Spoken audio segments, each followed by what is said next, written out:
The polished obsidian floor of Aura reflected the city lights 70 stories below, turning them into a galaxy of captured stars. But the only sound was the sharp, contemptuous crack of a champagne flute shattering, a sound immediately swallowed by the smug, self-satisfied laughter of the room. Clara Hale, a waitress whose life savings amounted to the price of a single appetizer at this very restaurant, felt a piece of her own spirit break with the glass. Her crime was not clumsiness. Her crime was compassion. She had knelt to help a woman, a disoriented, strangely dressed old woman who had crumpled to the floor near the entrance, and in doing so had violated the first and only commandment of Aura. Thou shalt not disturb the illusion of perfection. Her manager, a man named Sterling, whose smile never reached his cold, calculating eyes, hissed at her side, his voice a venomous whisper. "You are a contaminant, Hale. You're fired." Across the room, Veronica, the restaurant's alpha server, was already filming the scene on her phone, her lips curled into a triumphant smirk. As the diners jeered, Clara felt the floor drop out from beneath her, the weight of her sister's medical bills crashing down with the force of a wrecking ball. But as they all sneered at the fallen woman, a strange figure in a mismatched tweed coat and worn leather boots, they were oblivious. They weren't just insulting a lost soul who had wandered into their temple of excess. They were insulting Beatrice Vanderbilt, the matriarch of the single most powerful and private dynasty in the nation, and her son, a man who could buy and sell this entire skyscraper with the interest earned on his interest, was about to find out. Aura wasn't just a restaurant, it was a fortress of social hierarchy, a glass and steel declaration of success perched atop the Vanderbilt Tower. Its patrons didn't come for the food, they came to be seen, to be affirmed in their own superiority. The city below wasn't a view, it was a conquered territory. And within this fortress, Clara Hale was less than a ghost. She was a necessary, but invisible, piece of machinery. Her day had begun long before dawn, in a cramped fourth-floor walk-up, in a part of the city the patrons of Aura only knew from cautionary news reports. The alarm on her phone was a tinny chime, a stark contrast to the symphonies that likely woke her customers. Her coffee was instant, a bitter brew she drank while staring at a photograph pinned to her corkboard. Her younger sister, Lily, smiling weakly from a hospital bed. Lily was her purpose, the reason for the punishing designer heels that were a size too small, the starched uniform that felt like a straitjacket, and the endless, soul-grinding condescension. Lily's rare neurological condition required a surgery so specialized and expensive it might as well have been on the moon. Every dollar Clara earned was a drop in an impossibly vast ocean of debt. In a small, worn sketchbook she kept hidden in her locker, Clara would sometimes draw. Not people, but structures. The elegant curve of a bridge seen from the bus, the precise geometry of a fire escape, the flawed design of a leaky faucet. She had completed 2 years of an architecture degree at Cooper Union before Lily's diagnosis had forced her to drop out. The sketchbook was the last remnant of a life she was supposed to have, a life of creation and design, now replaced by a life of carrying plates and enduring insults. The pre-shift inspection was Sterling's daily ritual of power. He glided down the line of servers, his gaze a physical weight. "Veronica," he purred, tapping her shoulder. "Sublime. The diamond studs are discreet yet authoritative." Veronica preened. She was a predator in a server's uniform, her eyes constantly scanning the room, not for empty glasses, but for opportunity. She threw a dismissive glance at Clara. "Hale!" Sterling snapped, his voice turning to gravel. Clara braced herself. He leaned in, his eyes fixated on the cuff of her sleeve. "Is that a loose thread?" Clara's face burned. "It must have caught on the bus rail, sir. I can fix it." "You will fix it," he interrupted. "This is not a thrift shop, Miss Hale. This is aura. The thread screams of mediocrity. It suggests a lack of attention to detail. And detail," he paused for dramatic effect, "is the only thing that separates us from the animals dining at Applebee's. Am I clear?" "Yes, Mr. Sterling." "Good. Now, listen up," he announced to the staff. "The Carlyle party is at table 12. Preston Carlyle IV. They've specifically requested Veronica. Clara, you will be on water and bread support. You are to be silent. You are to be swift. You are, for all intents and purposes, invisible. Do not let them know you exist." Clara's stomach clenched. The Carlyles. Preston was an heir to an old money fortune, a man who wielded his privilege like a weapon. He and his fiancée Kinsley, and their coterie of equally arrogant friends, took pleasure in tormenting the staff. They arrived in a wave of expensive cologne and loud, braying laughter, settling into the prime corner table. Clara's first duty, water. She approached the table, her hands a miracle of steadiness, her gaze focused on the crystal goblets. "Oh, thank God," Kinsley drawled, dramatically fanning herself with a menu. "I am absolutely dying of thirst. Is this water from that Norwegian glacier, or are we drinking peasant tears tonight?" "It's triple-filtered artesian spring water from a protected source in Fiji, ma'am," Clara began, her voice a low, practiced monotone.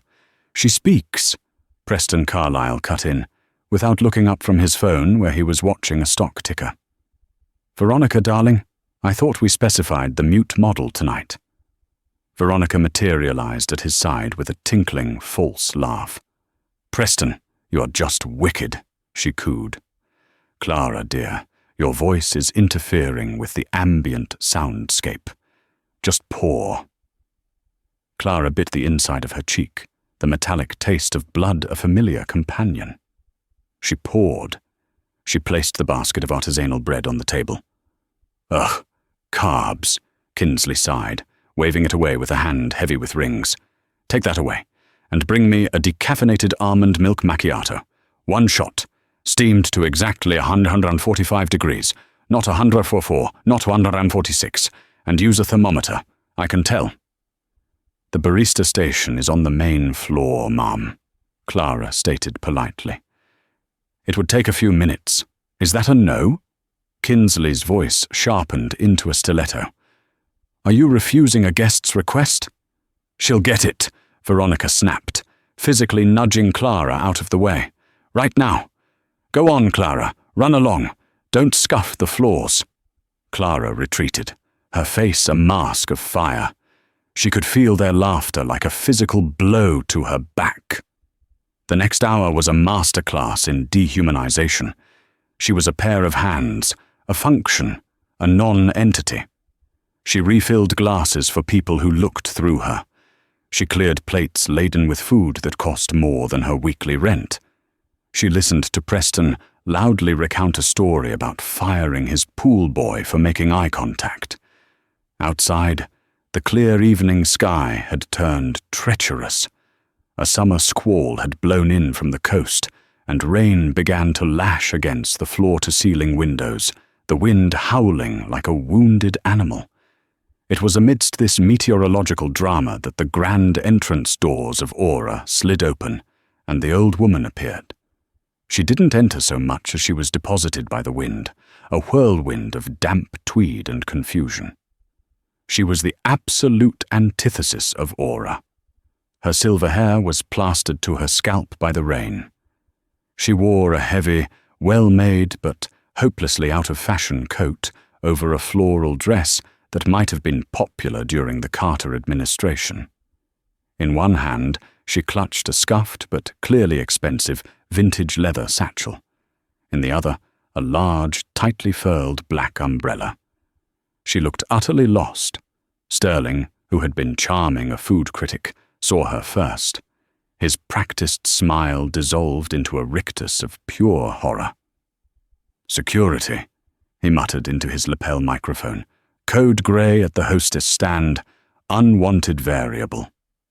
The hostess, a terrified girl on her second day, stammered, "Ma'am? Ma'am, do you have a reservation?" The old woman looked up, her eyes a startlingly bright, intelligent blue, though clouded with disorientation. "My son," she said, her voice raspy but cultured. "Julian. He was to meet me. He owns the place, I think." The Carlisle table erupted. Preston let out a great bellow of laughter. "Julian? Is she looking for Julian the bus boy? She looks like she smells of mothballs and regret." The cruel laughter startled the old woman. She took a half-step back, her worn boot heel finding a puddle of rainwater that had dripped from her coat. Her feet went out from under her. It was a sickeningly slow-motion disaster. She fell, not with a gentle slump, but with a hard, angular crash. There was a wet, percussive crack as her hip connected with the unforgiving obsidian floor, followed by the sound of her satchel spilling its contents, a pair of tortoise-shell reading glasses, a silver flask, a dog-eared copy of Marcus Aurelius's Meditations, and a single, perfect, unblemished white gardenia. A collective gasp rippled through the dining room, followed by a profound, judgmental silence. Sterling was paralyzed, his face chalky. "Nobody touch her," he commanded the staff under his breath. "Liability. She's probably a grifter looking for a lawsuit. Security is en route." Veronica, ever the opportunist, already had her phone out, the red record light glowing. "How utterly tragic," she whispered to Kinsley, her eyes dancing with unconcealed glee. "She's going to stain the floor." The food critic was watching, his pen hovering over his notepad. The old woman lay on the floor, a soft groan escaping her lips. She was trying to push herself up with one arm, her face pale with pain and shock. "My hip," she whispered to no one in particular. I think I've done something to my hip." Clara was holding a silver tray, preparing to clear the Carlyle's dessert plates. She saw the old woman's face, the raw humiliation warring with the intense pain. And in that moment, she didn't see a vagrant or a problem. She saw her own grandmother, who had fallen on an icy sidewalk 2 winters ago, the look of helplessness in her eyes. And she saw something else. With her architect's eye for detail, she noticed the floor where the woman had slipped. It wasn't just wet. There was a subtle, almost invisible depression in the polished stone, a slight dip where 2 massive slabs of obsidian met. It was a flaw, a tiny imperfection in this temple of perfection. "Hale, don't you even think about it," Sterling hissed, seeing the conflict in Clara's expression. "That is a guest-free zone. Do not engage." Clara looked at Sterling's cold face. She looked at Veronica's gleeful smirk. She looked at the patrons who were either ignoring the scene or watching it as a form of entertainment. Then she looked at the woman on the floor. She made a choice. She let the silver tray slip from her fingers. The sound of it hitting the obsidian was like a thunderclap. A dozen porcelain dessert plates and crystal sherry glasses exploded, a violent, chaotic percussion that made the entire room flinch. Sterling shrieked as if he'd been shot. Clara didn't hear him. She was already moving, dropping to her knees beside the fallen woman. "Ma'am, please don't move," Clara said, her voice a calm anchor in the storm of chaos. She began to gently gather the woman's scattered belongings, her fingers carefully avoiding the shards of porcelain. "My name is Clara. I have some first aid training." "My book," the woman whimpered, gesturing with a trembling hand. Clara picked up the Meditations. The page was bookmarked with a faded photograph of a serious-looking young man. She tucked it safely back into the satchel. "Let me just check your leg, Mum. Don't try to put any weight on it," Clara said, her tone authoritative. Her hands were gentle but firm as she assessed the woman's hip. "Miss Hale!" Sterling was practically vibrating with rage. "You are fraternizing with a transient. You are destroying company property. You are creating a scene." "She's hurt, Mr. Sterling," Clara shot back, her voice ringing with a newfound fire she didn't know she possessed. "And she fell because your floor is uneven right here." She tapped the subtle depression with her finger. "I am so posting this," Veronica narrated from the side, her phone capturing every angle. "Deranged waitress assaults elderly woman, then blames the floor. The hashtags will be epic." Clara ignored them all, focusing on the woman. "It's okay. We're going to get you somewhere more comfortable. The paramedics are on their way." I don't want to fuss," the woman said, her teeth chattering from shock. "It's no fuss," Clara said, putting a supportive arm around the woman's shoulders. "We'll just go to the staff room." She began to help the woman, not towards the main exit, but towards the swinging doors of the kitchen. "Where do you think you're going with that?" "That thing," Sterling bellowed. "I'm taking her somewhere warm and safe until the ambulance arrives," Clara stated, not looking back. "It's called basic human decency. You should look it up." She kicked open the employees-only door and guided the injured woman into the cacophony of the kitchen, leaving behind a dining room in stunned silence, a furiously recording Veronica, and one apoplectic manager. The kitchen was a furnace of heat, clattering pans and shouted orders. The head chef, a behemoth named Antoine, turned from his station. "This is not an infirmary. Get her out." "She's injured, chef, and the manager is a coward. I need the first aid kit." Now, Clara's voice was unyielding. The kitchen staff, accustomed to her quiet deference, froze and stared. She helped the old woman onto a rickety stool in the tiny, windowless break room. The woman was shaking uncontrollably. Clara grabbed her own thin cardigan from her locker and wrapped it around the woman's shoulders. "Thank you, my dear," the woman whispered. Her voice, away from the din, was surprisingly strong and clear. "You have a spine of steel." "It's just the right thing to do," Clara said, fetching a bottle of water. "They called me a transient," the woman said, her blue eyes, now sharp and lucid, locking onto Clara's. The fog of confusion was gone, replaced by a look of intense, analytical appraisal. "They assumed. You did not. My grandmother used to say that assumptions are the architecture of fools," Clara replied, kneeling to check the woman's ankle. "I'm Clara, by the way." "I'm Beatrice," the woman said, offering a small, pained smile. "Just Beatrice. I was supposed to meet my son, Julian. He's difficult. I must have come to the wrong entrance, caused all this trouble." "It's no trouble," Clara said. "Do you have his number?" "We can call him for you." "Oh," Beatrice looked flustered. "My phone. The battery must have died. How foolish of me." The break room door flew open with such force it slammed against the wall. Mr. Sterling stood there, flanked by two hulking security guards. His face was no longer red with anger. It was a terrifying, waxy white. "Miss Hale, your employment with Aura is terminated, effective immediately." Clara slowly rose to her feet. "What?" "You destroyed thousands of dollars in property. You violated health codes by bringing an unsanitary individual into a food preparation area. You were insubordinate to management and deliberately antagonized our highest-paying clientele. Vacate the premises. Now."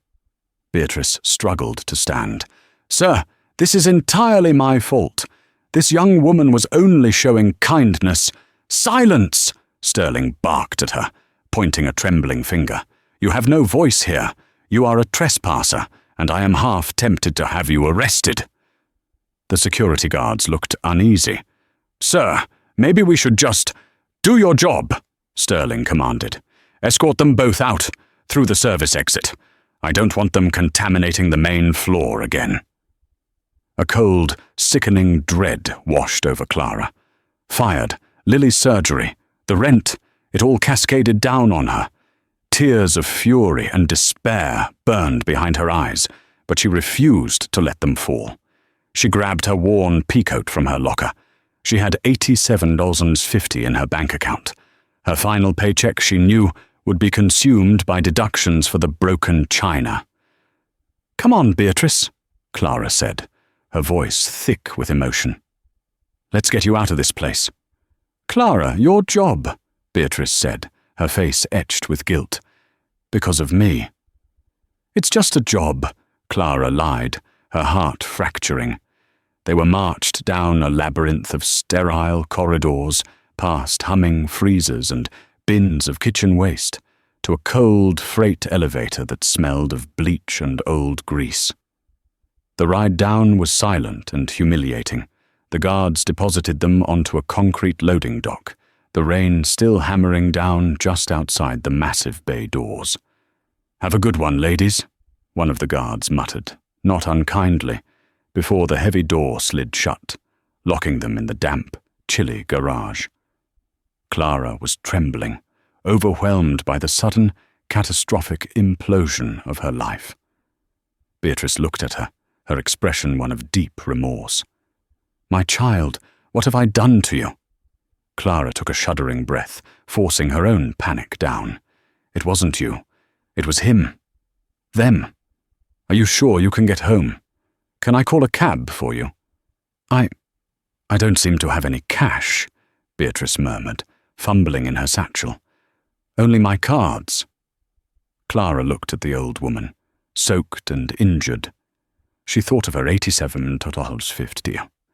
She thought of the eviction notice that was surely coming. She reached into her coat pocket and pulled out a worn $50 bill she had set aside for the electric bill. "Here," Clara said, pressing the bill into Beatrice's hand. "This should be more than enough to get you home safely.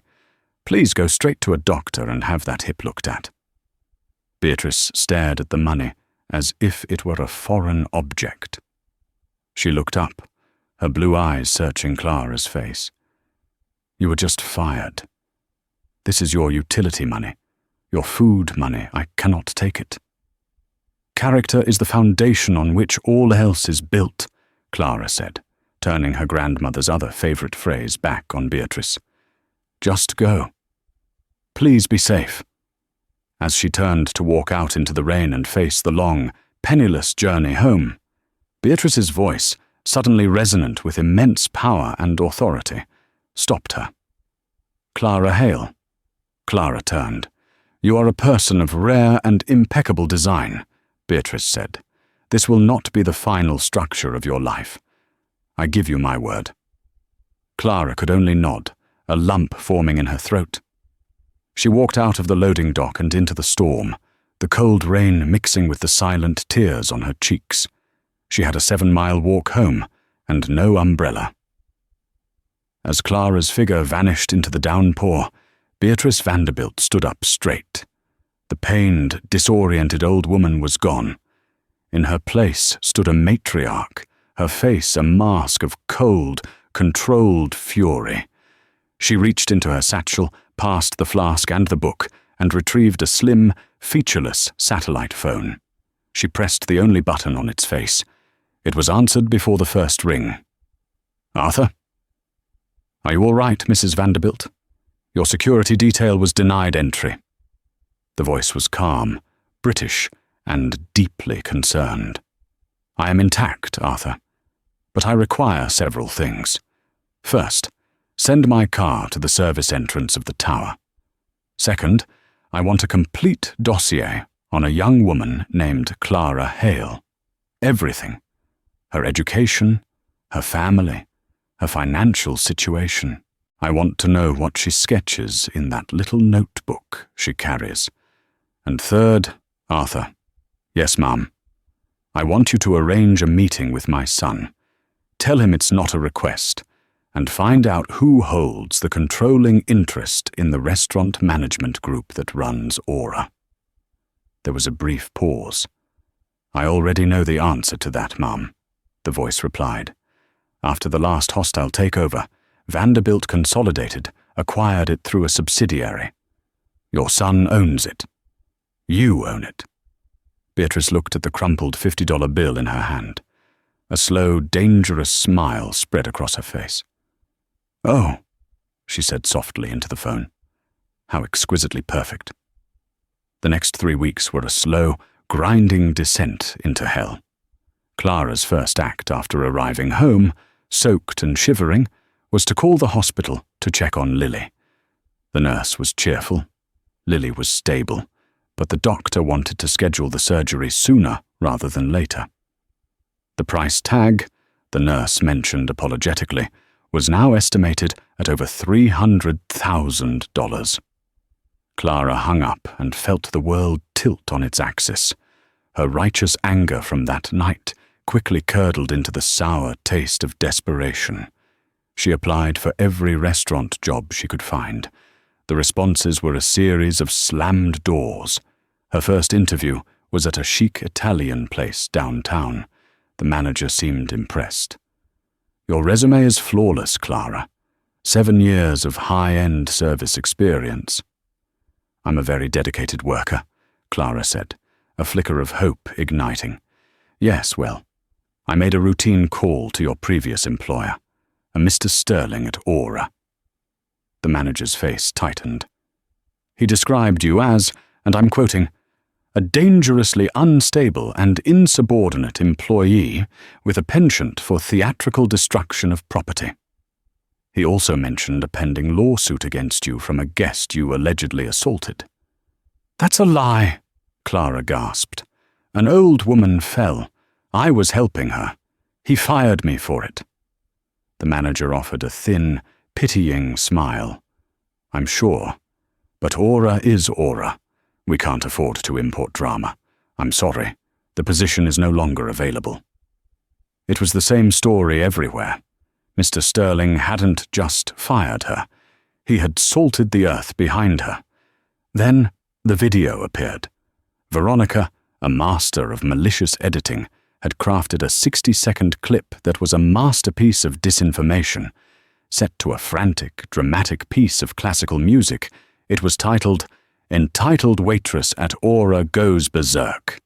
The video started with the sound of smashing plates, cutting to Clara, rushing towards Beatrice, making it look like an attack. It completely omitted the fall. It showed Clara arguing with Sterling, with subtitles that read, I don't care about your rules. Veronica's caption was pure poison. So sad to see this happen at my beloved workplace.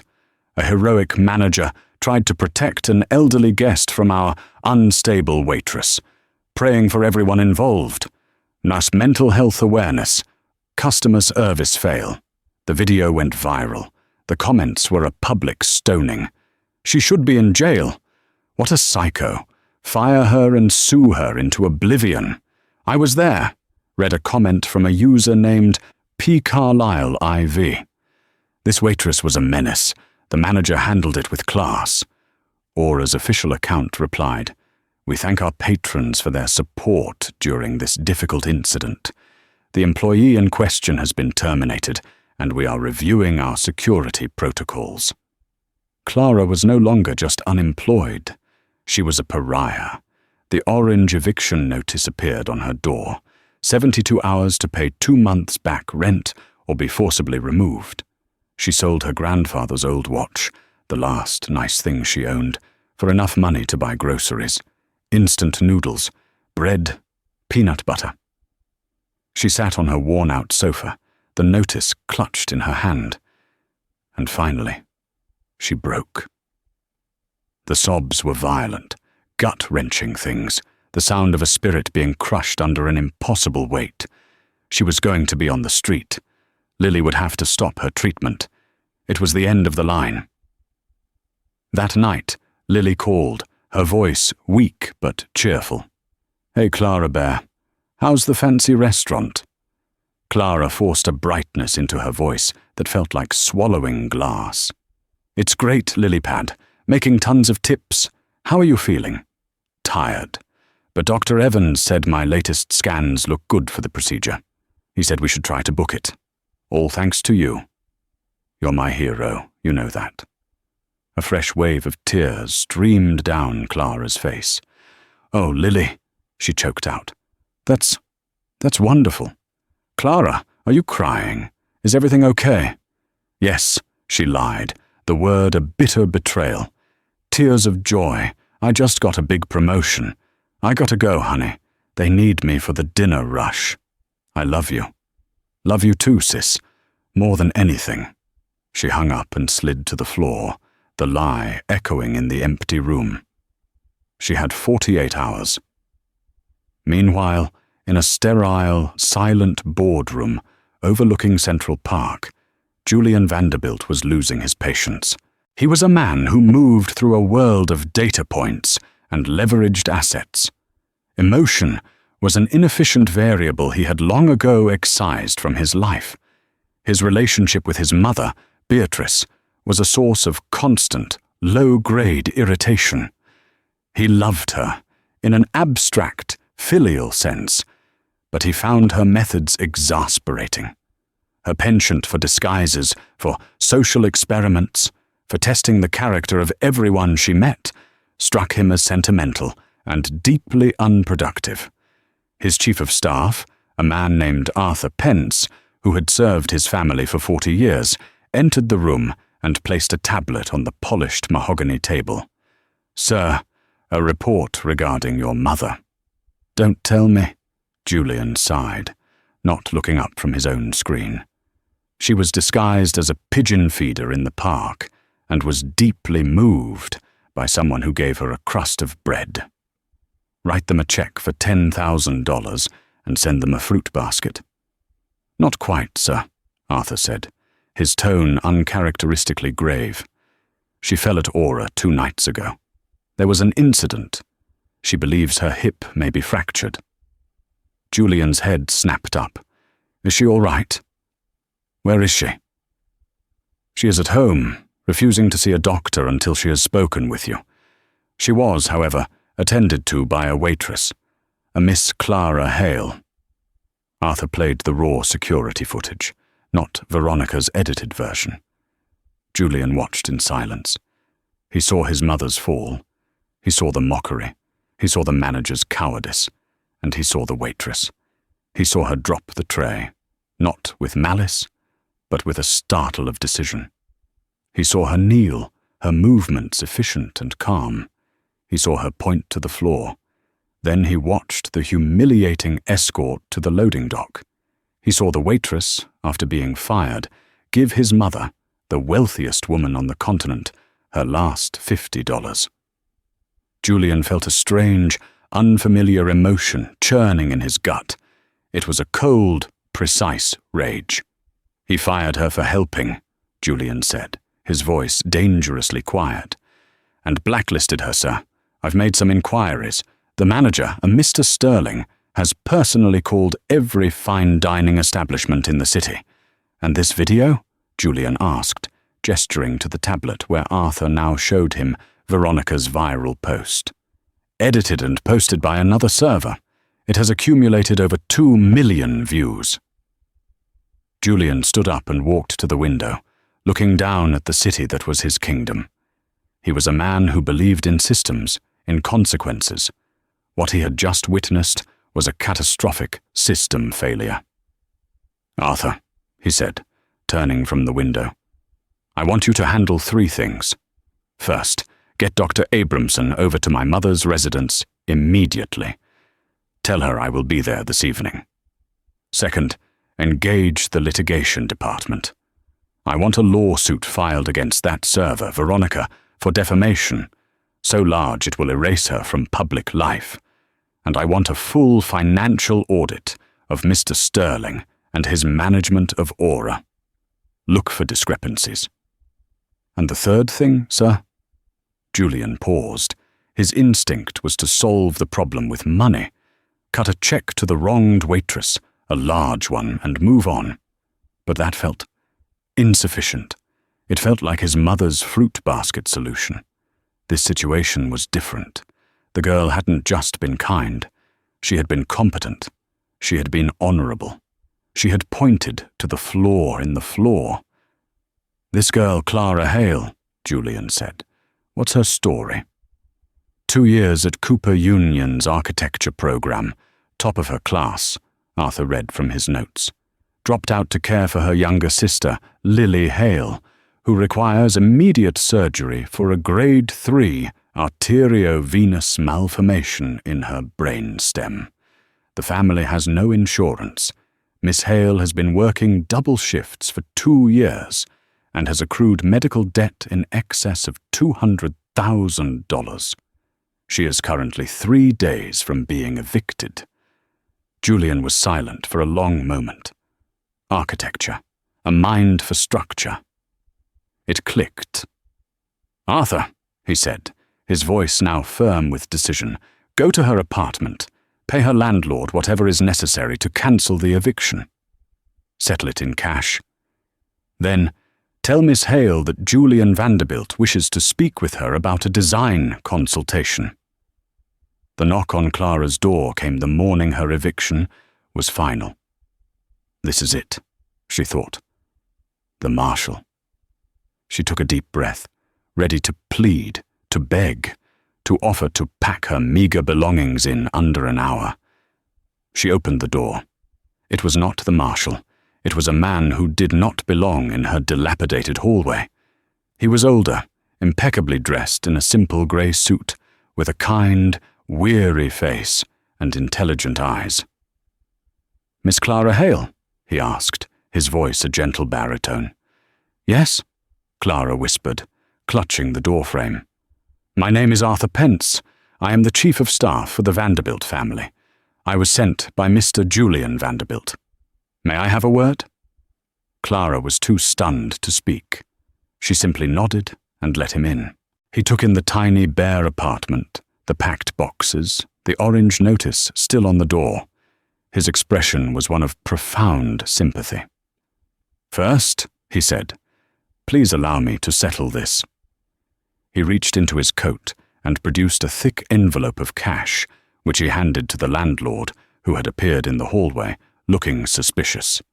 "This should cover Miss Hale's arrears, plus the next 6 months. A receipt will not be necessary." The landlord's jaw dropped.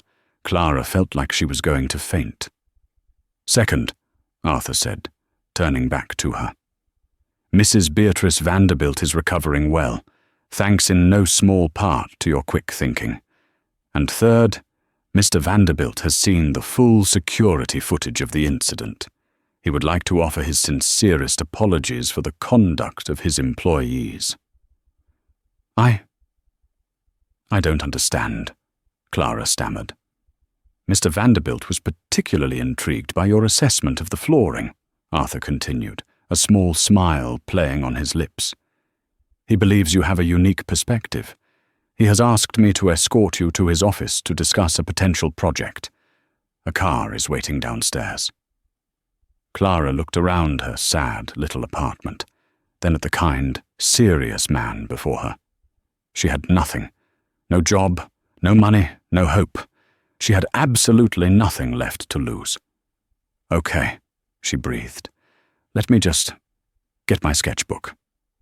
The Vanderbilt Consolidated headquarters was less, and the air in Julian Vanderbilt's office was a currency in itself, filtered, chilled, and silent, smelling faintly of old leather and ozone.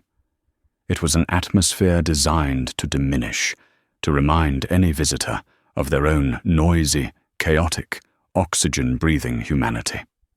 Clara Hale sat in a chair that likely cost more than her entire college tuition, its supple leather sighing under her weight. Across an expanse of polished mahogany that reflected the grey sky like a dark, still lake. Julian watched her. He wasn't looking at her, but rather through her, as if she were a column of data he was trying to pass. His mother's eyes, yes, But where Beatrice's held a universe of knowing warmth, his were twin black holes of analysis.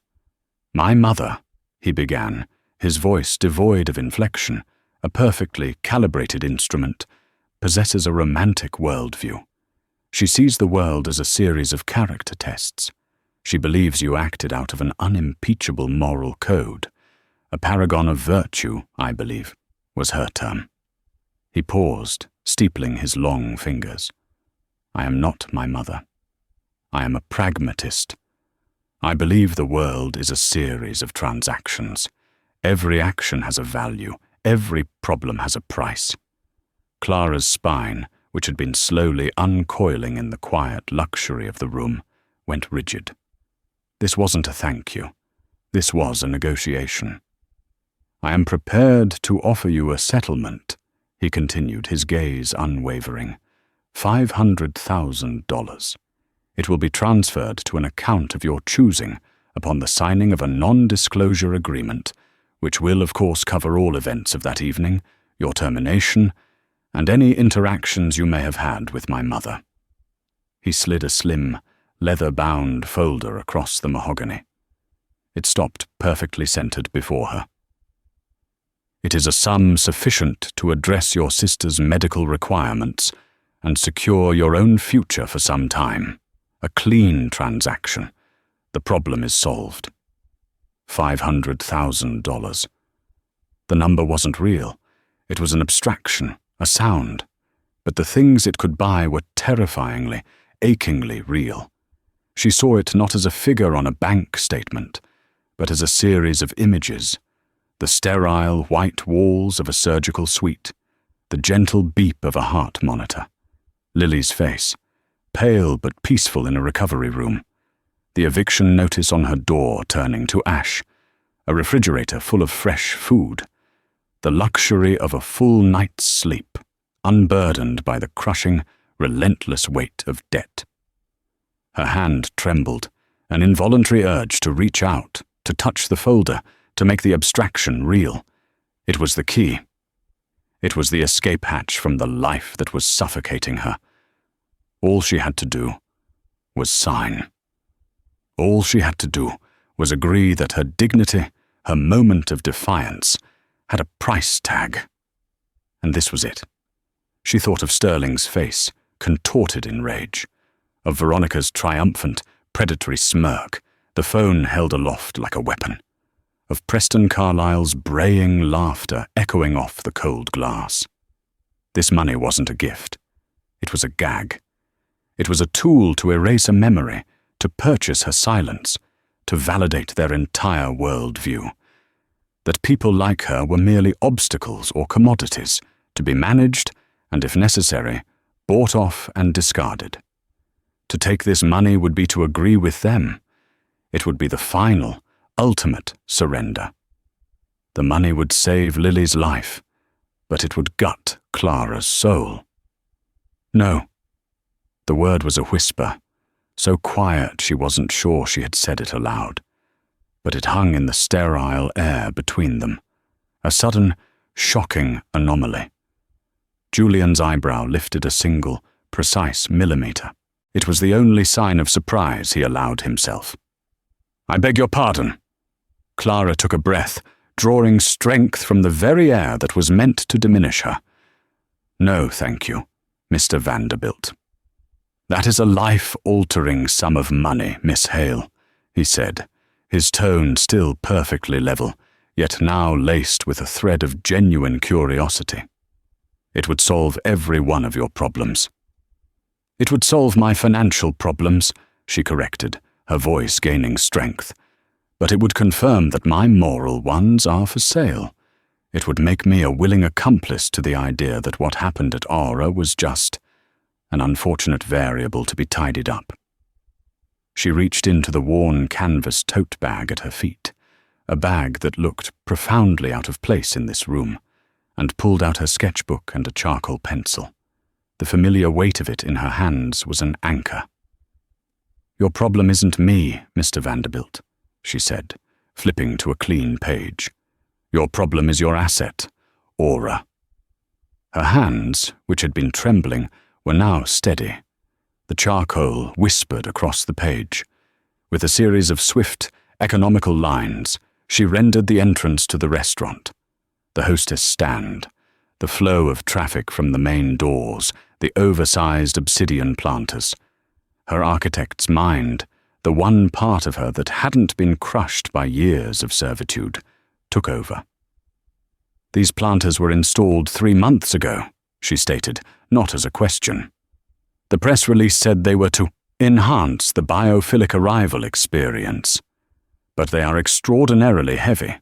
To secure them, your contractors had to drill into the single-slab obsidian floor. The slab here," she drew a sharp X near the entrance, her charcoal pressing into the paper, "was compromised. A microfracture radiating from the bolt points. You can't see it unless you know what you're looking for." She sketched a cross-section, a diagram of stress and load. For weeks, thousands of footsteps, the vibrations from the subwoofers in the lounge, the constant temperature shifts from the doors opening and closing. It has created a subsidence, a depression. No more than 5 millimeters, but it's a flaw in the system. When it's dry, it's a minor trip hazard. But when it's wet, as it was that night from my mother's umbrella. She looked up from the drawing, her gaze meeting his directly for the first time.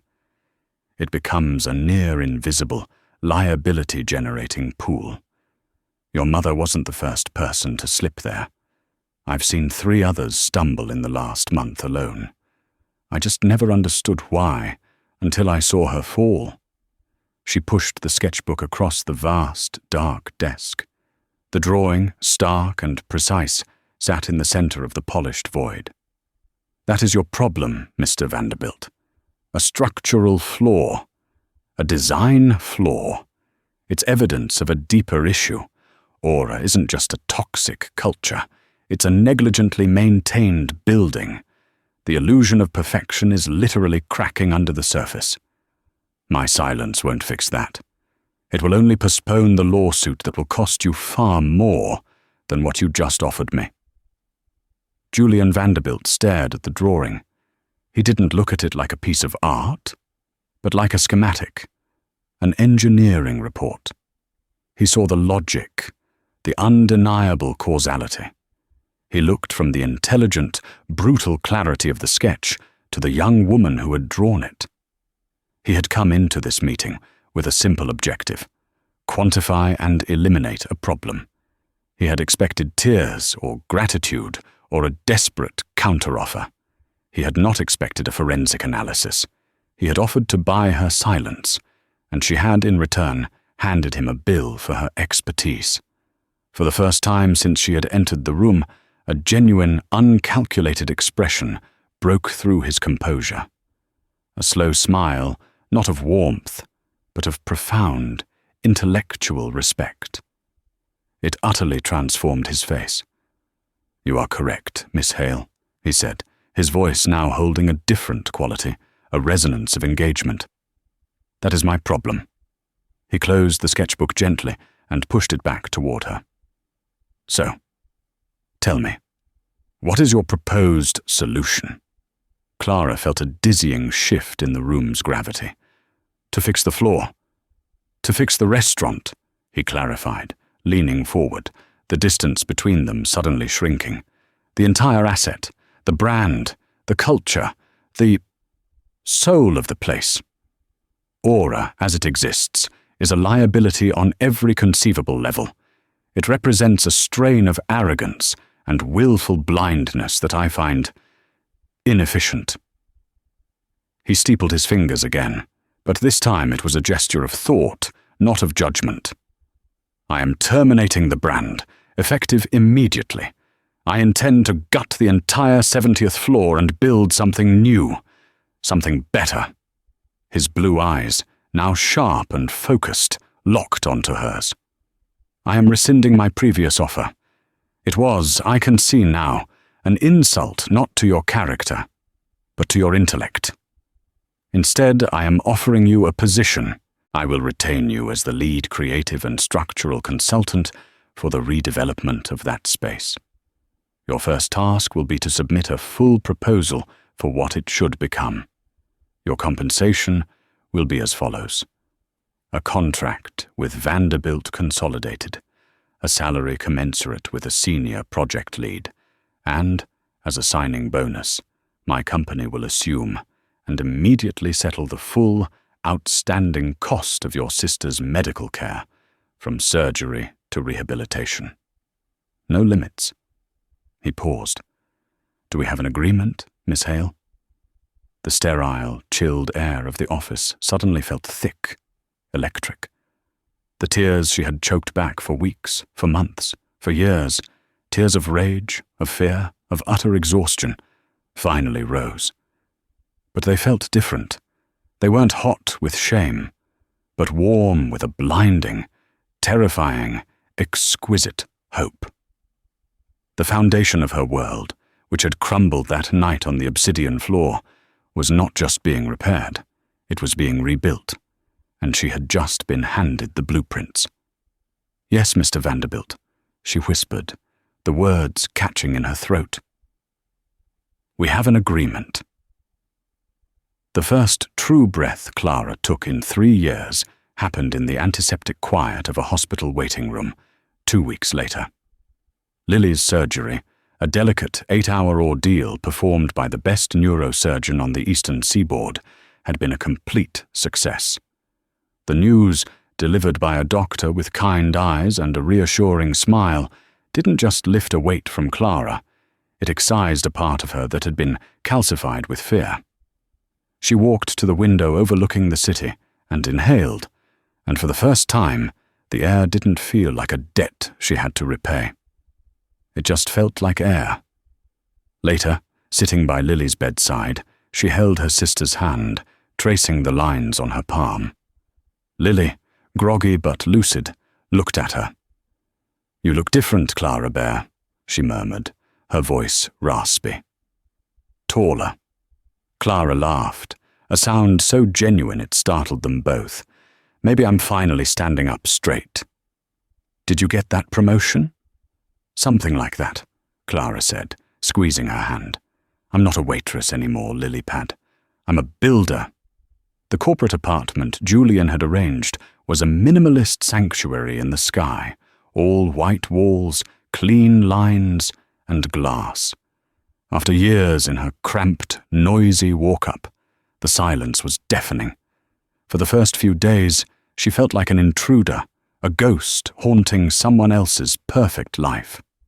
She'd wake up in the middle of the night, heart pounding, convinced the eviction notice was still on the door, the smell of grease and bleach from the Aura service elevator still clinging to her clothes.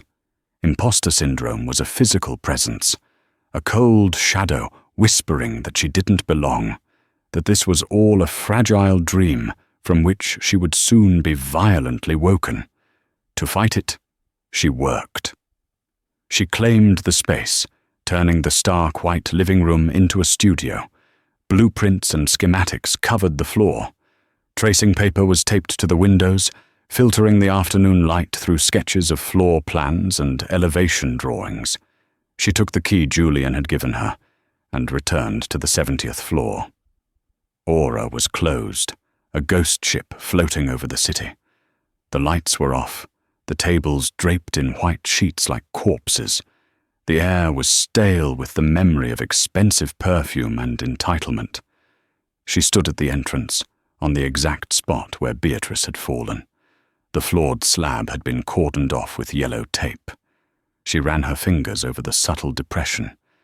This was ground zero. Not just of a fall, but of a collapse, of a life, of a system.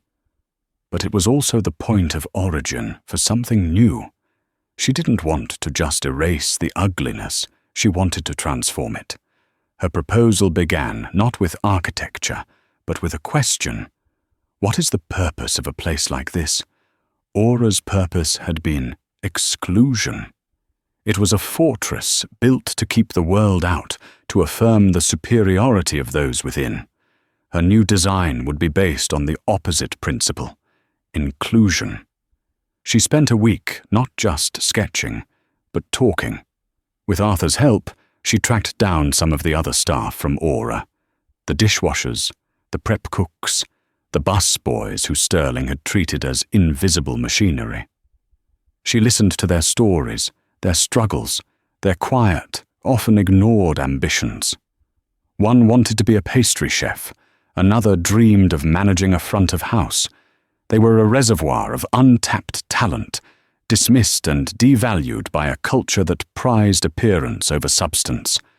The final proposal, bound not in leather but in simple, recycled cardboard, was titled The Foundation. The name was a double entendre. It was about the structural integrity she would restore to the floor and the human foundation she would build within its walls. The space would be split. The front, with its panoramic views, would be a world-class restaurant, elegant and profitable, a destination for the city's elite. But its profits would serve a single purpose: to entirely fund the back half of the floor. There, the state-of-the-art kitchens and a recreated dining room would become a tuition-free, intensive training academy for culinary arts and hospitality management. Its students would be drawn from the city's forgotten populations: youth aging out of foster care, the formerly incarcerated seeking a second chance, residents of homeless shelters. The motto, printed on the first page, was her grandmother's phrase, reimagined: "Character is the foundation on which all else is built." It wasn't charity. It was an investment in human potential, dignity, served daily. She presented it to Julian in his office.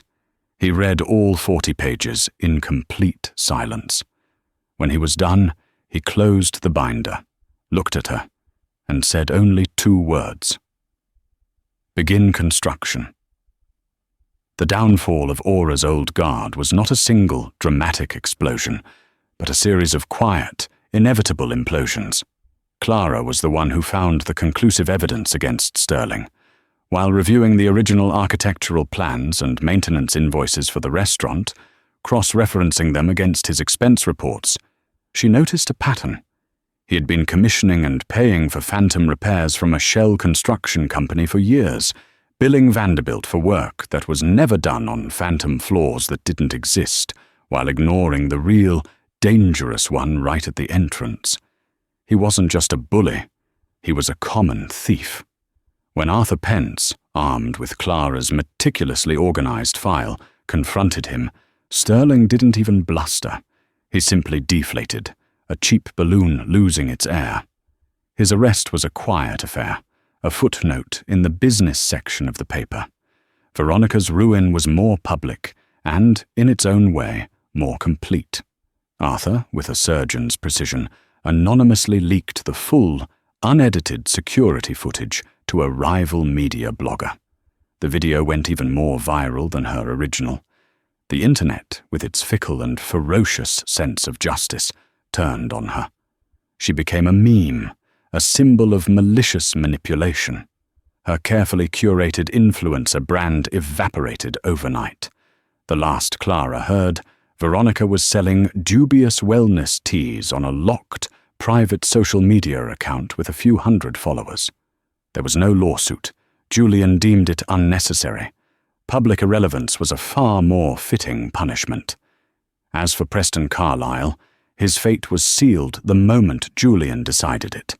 A quiet word to a few key banks, a review of several lucrative construction contracts, and the Carlyle family's over-leveraged empire began to crumble under its own weight. Their fall was a lesson in physics, an object of immense arrogance, meeting an immovable force of consequence. Clara felt no triumph in any of this. It wasn't revenge, it was just order being restored. Like an architect correcting a flawed design, the misaligned pieces were simply being removed so that something sound and stable could be built in their place. 6 months later, on a crisp autumn evening, Clara stood in a quiet corner of Beatrice Vanderbilt's private conservatory. The old woman, now walking with the aid of an elegant silver-topped cane, was tending to her orchids.